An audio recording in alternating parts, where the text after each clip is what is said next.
In this video, I'm going to tell you exactly how much muscle it's possible to build naturally and how much muscle it's possible to build using steroids by looking at real-world examples and scientific studies. Let's start with what's possible naturally. Now, I'm definitely not the best natural bodybuilder in the world, but I did win a gold medal at Canadian Natural Bodybuilding Nationals, so I'll use myself as an example of a natural bodybuilder. I've been training without steroids for about 15 years. I weigh 160 pounds when I'm lean and 180 pounds when I'm bulked at 5'5" tall. Like most people, I put on most of my muscle in my first 5 years of lifting.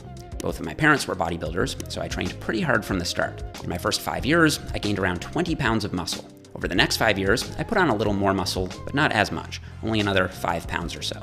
Then in the next 5 years after that, it was even less, maybe 1 or 2 pounds. Add it all up, and that's 27 pounds or 12 kilos of muscle that I've built in total. And while some people will build more, some people will build less, every natural lifter doing most things right will experience a similar growth curve with faster growth at the beginning and slower growth as they approach their so-called natural genetic ceiling.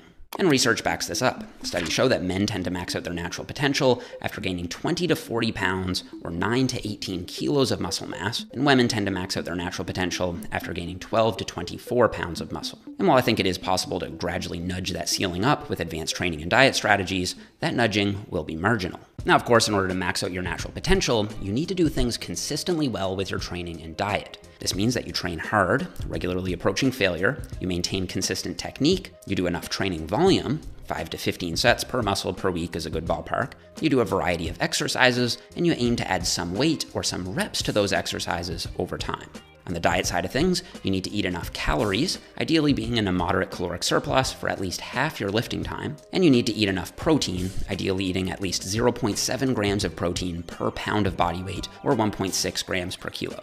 If you do all of this for 5 to 10 years, you'll almost certainly gain 20 to 40 pounds of muscle and come pretty close to maximizing your natural potential. And here are a couple examples of natural bodybuilders that I think have either reached or are very close to reaching their peak natural development. This is Alex Leonidas, a fellow YouTuber who put on roughly 40 pounds of muscle in 13 years of lifting at 5'6" tall. He's 120 pounds in the before photo and 160 pounds in the after photo at a similar body fat percentage. He's also done several extended bulks where he's got as high as 200 pounds at around 20% body fat. So it wasn't like those 40 pounds went on completely lean without ever gaining any body fat. And I've heard Alex argue that you need to spend some time in a surplus and at a slightly higher body fat to maximize your natural muscular potential.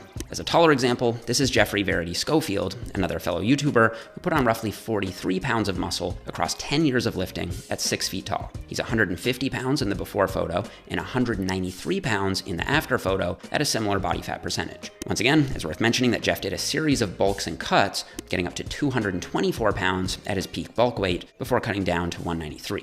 Now, just in case there are a few people who think these examples aren't actually natural and we're secretly taking steroids to advance our fitness careers, let's consider a few examples of bodybuilders from the pre-steroid era. Anabolic steroids weren't isolated and synthesized until the early 1930s and weren't made injectable until 1935. So any bodybuilder prior to that date couldn't have been using them. And here are some examples of impressive bodybuilders from that era who had to be natural as a matter of historical fact. There were impressive strong men and strong women from the 1920s and earlier displaying incredible muscularity and leanness. There were even some bodybuilders from the 1800s rocking amazing all-natural physiques. But of course, both training and nutrition methods have improved a lot in the last 100 years, and there are more people into bodybuilding these days, so it's extremely unlikely that these pre-steroid era bodybuilders represent the pinnacle of what's possible naturally. The best modern natural bodybuilders achieve even better development, but given the availability of steroids today, there'll always be some skepticism around their true natty status. Okay, so what do steroids add? Well, let's start with the science. This is one of the most famous studies on anabolic steroids by Bosson and colleagues from 1996. You may have seen it before. They split 43 subjects into one of 4 groups. Group 1 didn't train or take steroids. They didn't do anything. Group 2 trained naturally without taking steroids. Group 3 trained enhanced. They did take steroids. And Group 4 did not train but still took steroids. So there was a natural group that didn't train, a natural group that did train, an enhanced group that did train, and an enhanced group that didn't train. After 10 weeks, these were the findings. The group that didn't train or take steroids, unsurprisingly, gained only a negligible amount of muscle mass, nothing significant. The group that trained naturally gained 4.4 pounds of muscle in 10 weeks. Not bad at all. But here's what happened to the group that trained and took steroids. They added 13.4 pounds of muscle on average. That's more than 3 times the amount of muscle gained by simply injecting 600 milligrams of testosterone per week. Everything else was the same. But that's not the craziest part. The group that took steroids and did not even train, they gained, ready, 7 pounds of muscle in 10 weeks. That's more than 1.5 times the muscle gained by the natural training group without even training. Let's consider the dosing though. They injected 600 milligrams of testosterone per week, which got me wondering if that'd be considered a high dose or a low dose by today's bodybuilding standards. To help me answer this question, I spoke with an anonymous anabolics expert about how much steroids people actually take. In the most famous studies on this, they give people 600 milligrams of testosterone per week. Would you consider that a high dose, moderate dose, or low dose? It depends on the context of the individual. I would say for an entry-level enhanced user, it would be high. At 100 milligrams, you're typically looking at what is representative of therapeutic hormone replacement. As you get to 150 to 200 milligrams per week, you're looking at what is more representative of, like, some people call it sports TRT. It's kind of like the fitness industry TRT kind of levels, where you are pushing a borderline super physiologic free test level perpetually, even though your total T looks normal on paper. As you get to 300 plus, you're kind of in enhanced territory now, even though you were already enhanced right before that. And then at 500 to 600, that's entry-level bodybuilder cycle territory, I would say. And then to represent what could be seen at a professional level in the very competitive ranks, you see upwards of, at minimum, oftentimes 1,000 milligrams a week, but as high as 4,000 to 5,000 milligrams a week. Per week? Per week. You've heard of people doing that? Oh, I've seen it. That's very helpful. Thank you. So the 600 milligrams used in that study would be considered a high dose by TRT standards, but is more on the moderate to low end compared to what many high-level competitive bodybuilders take. And it turns out that dosing matters a lot. In 2001, the same research group did a follow-up study to see how much muscle mass changes with different doses of steroids. This time, 61 subjects were given 5 different doses of testosterone. They injected either 25, 50, 125, 300, or 600 milligrams per week for 20 weeks. And this is how much muscle they gained. The lowest dose added just under 1 pound of muscle, and the amount of muscle gained increased right alongside the steroid dosage, with the group taking the biggest dose, adding just about 20 pounds of muscle in 20 weeks. That's 1 pound of muscle per week on average. This isn't the highest responder. This is the average. Think about that. I might put on 1 pound of muscle in the next year if I'm lucky, as a late-stage natural. These guys put on 1 pound of muscle per week by taking 600 milligrams of test. Oh, I guess I should also mention, they didn't lift weights in this study. 0 lifting. They just took steroids. That's how much of a difference they can make.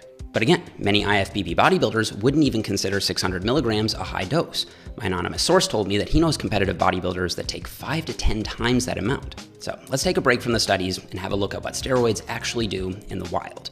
For this, I want to look at 2 examples, Shaun Clarida and Chris Bumstead. Shaun Clarida is the reigning 212 Mr. Olympia champion, but not many people know that before he began his IFBB pro career, he was a world-class natural bodybuilder. In fact, he reached the pinnacle of what's possible naturally before ever enhancing, something I strongly respect.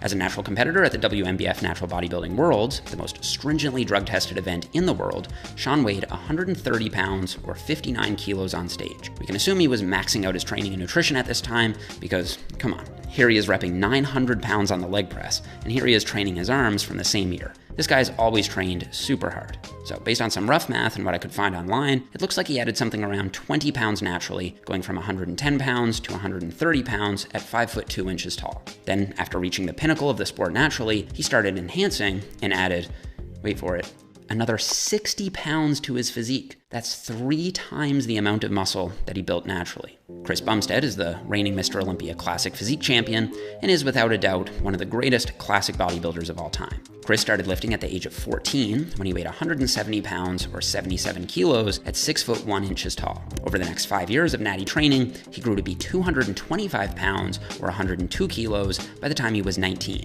That's a 55-pound increase in body weight. Now, of course, some people will argue that Chris wasn't actually natty in this after image, but I believe he was. Here's what he looked like at 17. He's already bigger than most natural lifters that I know. And we also have screenshots of the exact day when his coach said that he started his first cycle. And this image was taken before that day. So it seems most likely to me that he was natural here. Now, he may have the best genetics on the planet, but somebody has to be the best by definition. All right, so Chris added 55 pounds of muscle naturally. After enhancing, he now weighs 264 pounds in the off season at what looks like a similar body fat to these previous images. So an extra 40 pounds added. In this case, it does look like Chris built most of his muscle naturally, which is damn impressive. That leads me to think that CBum probably isn't taking a huge amount of gear and could almost certainly grow a whole lot more if he wanted to by simply upping the dose. Not that I'm suggesting he do that. But I wanted to include this example because I think it speaks to the power of genetics. When we look at different people's results from natural lifting, there's a broad range of responses. Some people gain very little muscle, others gain a massive amount of muscle, with most people landing somewhere in the middle. CBum would be way over here, by the way. And just like there are genetic differences in how you respond to natural training, there are also genetic differences in how you respond to anabolics. For example, in that 2001 study, the worst responding subject added 9 pounds of muscle in 20 weeks, while the best responding subject added 31 pounds of muscle in 20 weeks without lifting. This guy gained more muscle in 5 months of juicing than I did in 15 years of natty training. I'm gonna be sick. So based on all this evidence, steroids can easily double or even triple your gains depending on your genetics and how much you take. Again, for natural lifters, you're looking at 20 to 40 pounds of muscle gain. At a more moderate dose of steroids, most people are probably looking at another 20 to 40 pounds. And then if you're willing to really crank the dose, people with good genetics could certainly add another 20 to 40 pounds or more on top of that. But while steroids do likely have the biggest potential impact on how much muscle you gain, they also have the biggest potential for downsides. Here's a list of steroid side effects from the National Institute of Health. The heart effects alone should give us pause. There's a well-established higher risk of high blood pressure, blood clots, heart attacks, stroke, and artery damage in regular steroid users. And there are often unwanted visual side effects like gyno, balding, acne, abscesses, and oily-looking skin. And while it certainly is possible to mitigate some of these side effects by using moderate and controlled dosages with regular hormonal monitoring by a medical doctor, you're still taking a gamble on your health when you decide to enhance. Now, this isn't an anti-steroid video. I think people should be allowed to do whatever they want with their own bodies as long as they're not hurting others.